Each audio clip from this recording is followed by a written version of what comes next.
influence in the United Arab Republic. So there were these joint ventures with Israeli intelligence.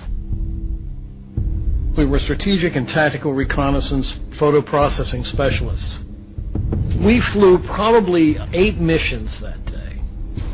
All bomb damage assessment, all airports in disarray, lines of aircraft destroyed in place. From what we saw in that film, it was unchallengeable destruction of the enemy. This covert operation was also part of cyanide. Before the war, the team had secretly been sent to an Israeli air base in the Negev desert. The men wore unmarked uniforms and had no ID, while 4 American reconnaissance planes were disguised as Israeli.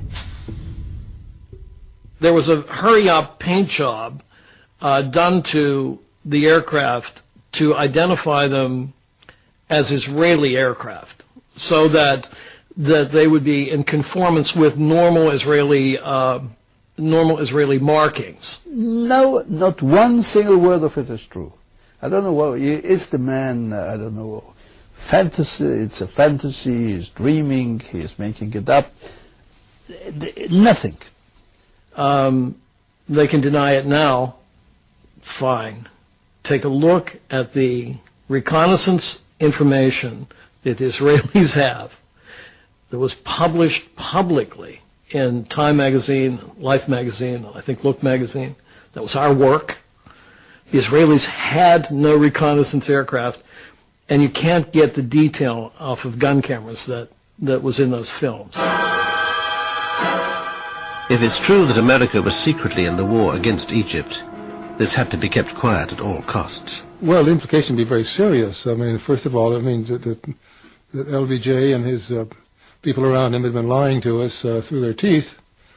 And that may be a minor matter for most people, but it'd be important to us. But more important, it would mean an American participation in the attack on Egypt. A very serious thing for us to have done, and it would have, finished our relations with the Arab world for a long time to come. As it was, 6 Arab states broke relations with us.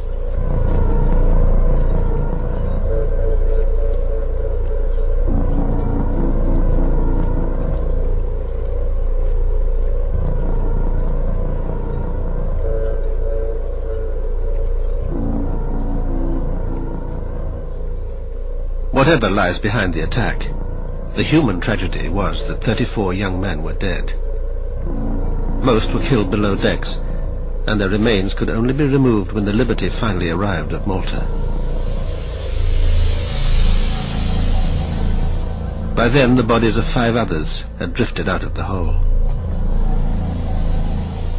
Only when the dock was drained did the full horror of the destruction become apparent.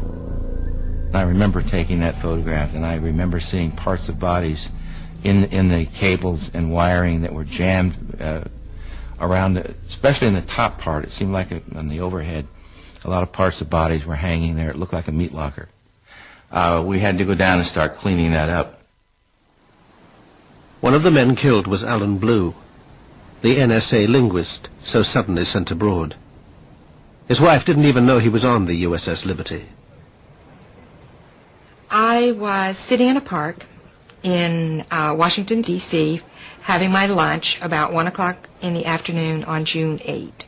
It was a beautiful, clear, sunny day.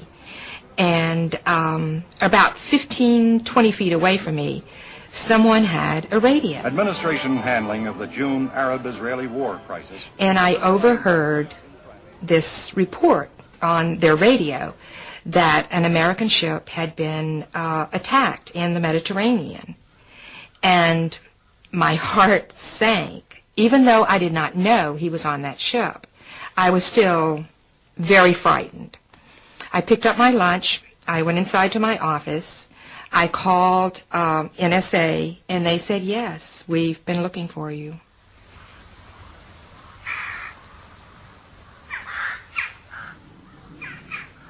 Alan Blue was later buried at Arlington National Cemetery.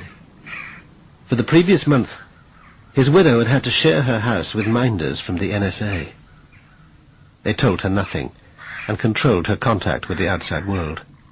I think they were anxious to not have any press around us at that time.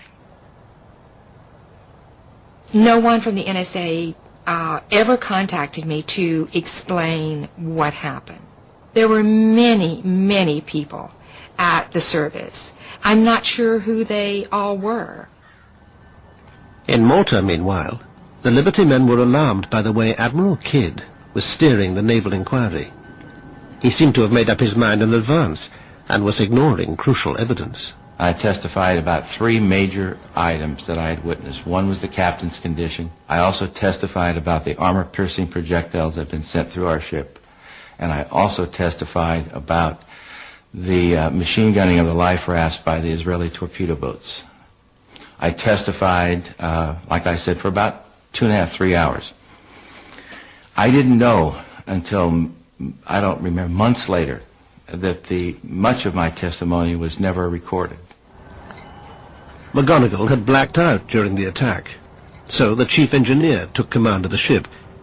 Yet the inquiry wasn't interested in what he had to say.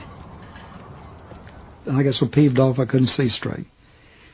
Before it broke up, I stood outside the door and wanted to go in there so that I could get my say in those minutes that were being taken. But he wanted to keep me out of that almost completely. The report was reviewed at the Navy's European headquarters by Merlin Starring, later the Navy's top lawyer. It didn't appear to support Kidd's conclusion that Israel had attacked in error. Well, I simply could not find an evidentiary basis for that conclusion. I had considerable trouble with the record in attempting to, as I read through it, attempting to find the evidence, the testimony, or other evidence that would support some of the findings or opinions or conclusions that the Court of Inquiry had drafted and had reached.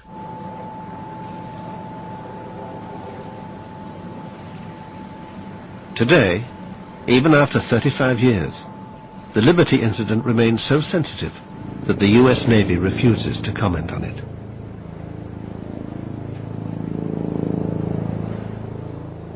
I think there was a cover-up. I think there were details known from talking with some of those crew. It was pretty bad. How can my personal view be other than my American view, which was that they intended to attack this ship, and there's no excuse that can be found for their saying that this was just a mistake? Most importantly, President Johnson, like Richard Helms, would also have been getting the radio intercepts. It's like a cable or a telex, right, that was sent to all the intelligence agencies and to the White House at the same time, because it was an American ship being attacked by a friendly power. Anything that's inimical and dangerous to the United States that the president has to see on a near real-time basis, he has to receive it. Did Johnson order a cover-up? No, that I'm aware of. But people were sworn to secrecy. The naval inquiry is regarded by many as incomplete. You ask McNamara about those questions, I'm not going to answer those.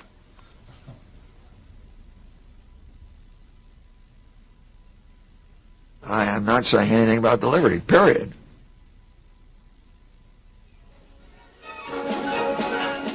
In Israel, it was soon business as usual. An inquiry attended by the Navy chief, Shlomo Arel, concluded that the attack was mainly due to a series of Israeli blunders.